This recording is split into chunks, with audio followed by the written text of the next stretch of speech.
یہ انسان میں خشوع خضوع اور وہ یقین پیدا کرتا ہے قرآن پاک۔ اب قرآن پاک کے بارے میں یہ بھی ہے کہ اس کی تاثیر بہت زبردست ہے، یعنی آپ یہ دیکھیں کہ قرآن پاک کے بارے میں اللہ تعالیٰ نے فرمایا کہ اگر ہم اس قرآن کو پہاڑ پر نازل کرتے تو تم دیکھتے کہ وہ خدا کے خوف سے ریزہ ریزہ ہو جاتے۔ تاثیر کیسی ہے؟ آپ سورۃ الفاتحہ پڑھ کے دم کریں بیماری دور، آیت الکرسی پڑھ کے دم کریں پریشانیاں دور، جو آسیب ہے وہ ختم، سورۃ الفیل کی تلاوت کرنے سے دشمن کے شر سے محفوظ ہو جائیں گے، سورۃ جن کی تلاوت کرنے سے آسیبی اثرات سے بچاؤ ہو جائے گا۔ پھر مومن پر اس کی تلاوت کا بڑا اثر ہوتا ہے، اس کے تلاوت سے دل میں رقت پیدا ہو جاتی ہے، دل میں سکون ملتا ہے۔ حضرت عمر رضی اللہ تعالیٰ عنہ کی مثال دیکھ لیں، قرآن پاک سورہ مریم سن کر مسلمان ہوئے تھے، بڑے بڑے شعراء قرآن پاک کی تلاوت سن کے مسلمان ہو گئے، اور جب صحابہ کرام رضی اللہ تعالیٰ عنہ ان پر تلاوت کا اتنا اثر تھا، یہ قرآن پاک کی فضیلت ہے کہ جب وہ پڑھتے تو وہ کہتے کہ ہمیں ایسا لگتا ہے ہمارے اوپر آ کے جانور پرندے بیٹھ گئے اور ہمیں پتہ بھی نہیں چل رہا تھا، اتنے محب ہو جاتے۔ حضور پاک صلی اللہ علیہ وسلم پر تلاوت کا اثر کیا تھا؟ تلاوت کرتے وقت آنکھوں سے آنسو جاری ہو جاتے، رقت جاری ہو جاتی، اور حضرت عائشہ رضی اللہ عنہا فرماتی ہے کہ ایسا لگتا ہے جیسے چکی چل رہی ہے، اتنا رو رہے ہوتے ہیں۔ یہ قرآن پاک کی فضیلت پہ شامل ہے۔ قرآن پاک کی ایک فضیلت یہ بھی ہے کہ اس کا مقابلہ نہیں کیا جا سکتا۔ چیلنج کیا قرآن پاک نے کہ اس جیسی کوئی کتاب لے کر آؤ، ایک سورت لے کر آؤ، کچھ بھی نہیں لا سکے۔ آپ سورۃ الفلق سورۃ الناس کی تلاوت کریں، جادو کا اثر ختم ہو جائے گا۔ صبح کے وقت سورہ یاسین کی تلاوت کریں، پورے گھر پوری یعنی دن کے کاموں کا ذمہ اللہ تعالیٰ خود لے لیتا ہے۔ رات کو سورہ یاسین کی تلاوت کر کے سوئیں، اگر رات کو موت آ جائے شہداء میں آپ کا شمار ہوگا۔ قرآن پاک پڑھنے والا اور پڑھانے والا اللہ کے نزدیک سب سے زیادہ افضل ہے، سب سے زیادہ بہترین ہے۔ یہی تو قرآن پاک کی فضیلت ہے۔ اس کی تلاوت کرنے والے دنیا اور آخرت دونوں میں کامیاب ہو گئے۔ سورہ قریش کی آپ تلاوت کریں، آپ کا رزق بہت وسیع ہو جائے گا۔ اب آپ اسے یہ دیکھیں کہ اگر آپ سورہ یاسین کی تلاوت کریں، سورہ الرحمن کی تلاوت کریں، تو آپ کے دن کے جتنے کام ہیں وہ سارے کام آسان ہو جائیں گے۔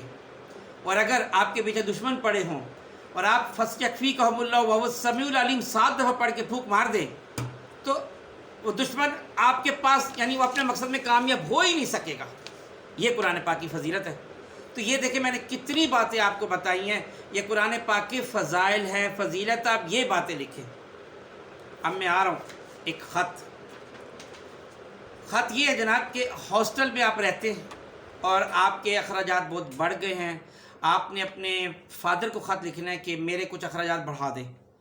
آپ اس خط کو جہاں پہ بھی پڑھیں گے وہاں پہ بس یہ لکھا ہوتا ہے کہ آپ کو پتہ ہے کہ مہنگائی بہت ہو گئی ہے، اخراجات بہت ہو گئے ہیں، اسکول کی فیس بڑھ گئی ہے، لہٰذا میرے اخراجات کچھ بڑھا دیں، میرا اتنا پیسہ تھوڑا سا 500 1000 مجھے زیادہ دیں تاکہ میرا اپنا خرچہ پورا کر سکوں۔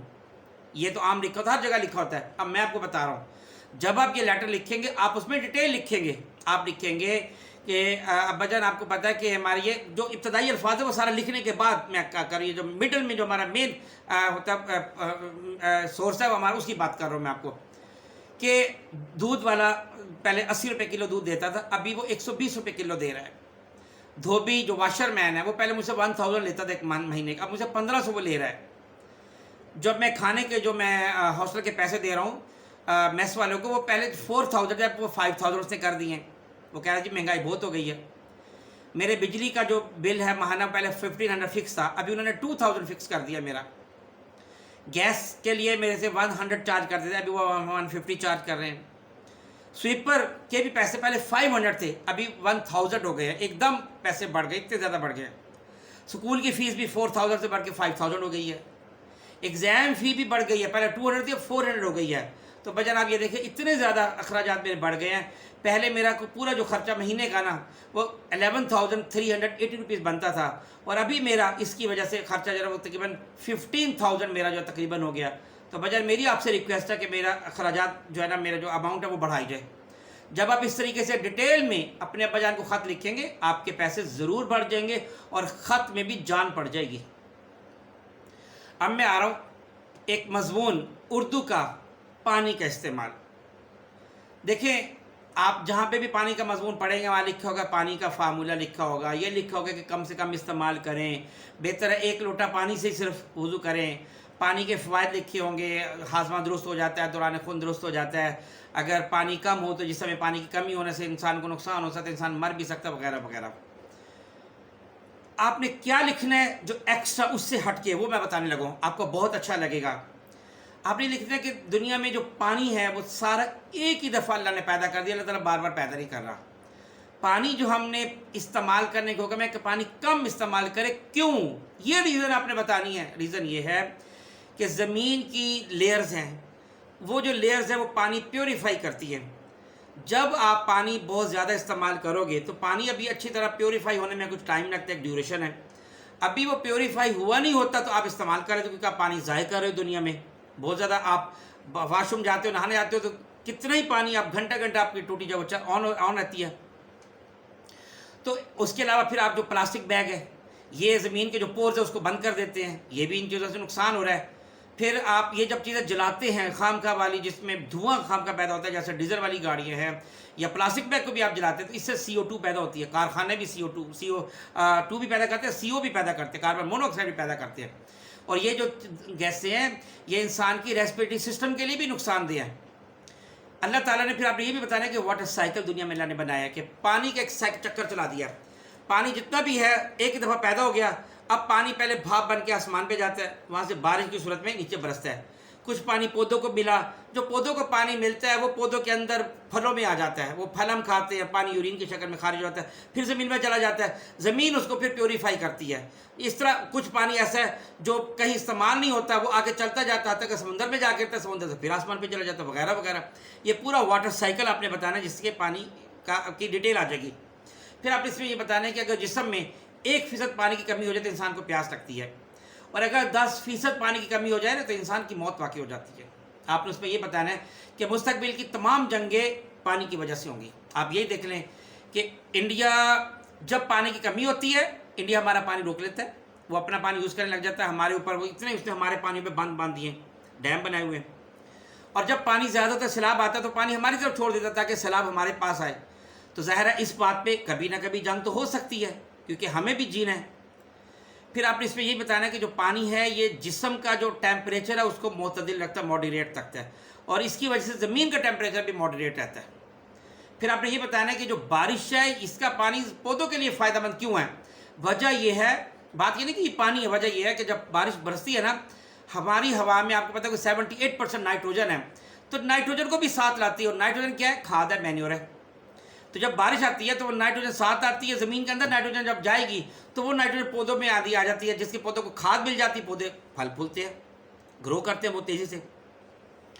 اور پانی نہ ہو تو سستی بجلی پیدا کرنا مشکل ہو جائے۔ آپ کو میں بتاؤں، بڑی حیرت کی بات بتاؤں، ایک جینز کی پینٹ بنانے میں کئی 100 لیٹر پانی استعمال ہوتا ہے، اور اس وقت دنیا کا اندازہ ہے کہ 2040 تک جو پانی کی ڈیمانڈ ہے وہ موجودہ ڈیمانڈ سے 40% بڑھ جائے گی۔ اور اگر ہم نے پانی کی ریسائیکلنگ نہ کی، پانی کو خام خواہ استعمال کرتے رہے، تو لازمی طور پر اس کا پھر کیا ہوگا کہ ہمیں نقصان ہونا شروع ہو جائے گا، پانی ہمیں صاف نہیں ملے گا۔ اگر ہم پانی کی ریسائیکلنگ کریں گے تو پانی کی ہماری ڈیمانڈ 50% کم ہو جائے گی۔ نیو یارک میں ایک پلانٹ پانی کا لگایا گیا جس کو سولر پلانٹ کہتے ہیں، سولر پلانٹ، وہ تقریباً 1,65,000 لیٹر پانی ریسائیکل کرتا ہے۔ اب یاد رکھیں کہ پانی کی جو ڈینسٹی ہے وہ 1000 kg پر میٹر کیوب ہے۔ دنیا میں اس وقت جو 71% بجلی ہے وہ واٹر سے، پانی سے بن رہی ہے۔ اور دوسرا یہ بھی یاد رکھیں کہ پانی مکمل طور پر، یاد رکھیں ہر جگہ لکھا ہے پانی بے رنگ ہے، پانی بے رنگ نہیں ہے، اس میں ایکچولی سلائٹ بلو ٹچ ہے اس میں، ٹھیک ہے، جس کی وجہ سے پانی ہلکا سا بلوش ہے، ہمیں محسوس نہیں ہوتا، کلر ایسا لگ رہا ہوتا ہے۔ اگر پانی سے بجلی بنائیں گے نا تو اس کا خرچہ پتہ کتنا آتا ہے؟ 0.85 سینٹ، ٹھیک ہے، خرچہ آتا ہے، اور پر کلو واٹ آور۔ اور اگر ہم یہ نیوکلیر سے بنائیں تو نیوکلیر کا خرچ اس سے 50% ایکسٹرا ہو جائے گا، اور اگر ہم اس کو فوسل فیول سے بنائیں گے تو 40% ایکسٹرا ہو جائے گا۔ اگر ہم گیس سے بنائیں گے بجلی تو 25% اس سے زیادہ خرچ آئے گا۔ اس لیے پانی کا خرچ سے آپ بجلی بنائیں سب سے کم خرچ آتا ہے۔ پانی کی جو شفافیت ہے یہ اس کے کلاؤڈی اپیئرنس کی وجہ سے رہتی ہے۔ مالدیپ اور فلوریڈا، ان دو کا پانی دنیا میں کرسٹل کلیئر ہے، اس کی وجہ کہ وہاں پہ سفید ریت بھی ہے اور وہاں پہ بریلینٹ سن شائن ہے، وہاں پہ سورج کی روشنی بہت اچھی شاندار ملتی ہے۔ کریبین سمندر کا پانی بہت بلو ہے، اس کی وجہ کہ وہاں پہ جو پلینکٹن ہے اس کی چھوٹی سی ہلکی سی پریزنس ہے۔ نیو گینیا یوگنڈا، ایتھوپیا، صومالیہ اور انگولا، یہ 5 ایسے ملک ہیں جن کا پانی بہت ڈرٹی ہے، وہاں کے لوگوں کو صاف پانی میسر نہیں ہے۔ تو دیکھیں یہ کتنی اچھی انفارمیشن آپ کو میں نے پانی کے بارے میں مہیا کی ہے۔ یہ جو انفارمیشن ہے یہ آپ اپنے مضمون میں بھی یوز کر سکتے ہو، یہ انفارمیشن جب کوئی کویشچن آتا ہے پانی کے متعلق اس میں بھی آپ یوز کر سکتے ہیں۔ امید ہو یہ جو میں نے سیریز چلائی ہوئی ہے یہ آپ کو بہت اچھی لگے گی۔ میری آپ سب سے اگین ریکویسٹ ہے کہ کائنڈلی اپنے کامنٹ سے ضرور مجھے نوازا کریں، مجھے بہت اچھا لگتا ہے تاکہ مجھے نئے نئے آئیڈیاز اس میں مجھے مل جاتے ہیں۔ تھینک یو، بہت شکریہ۔ السلام علیکم ورحمۃ اللہ وبرکاتہ۔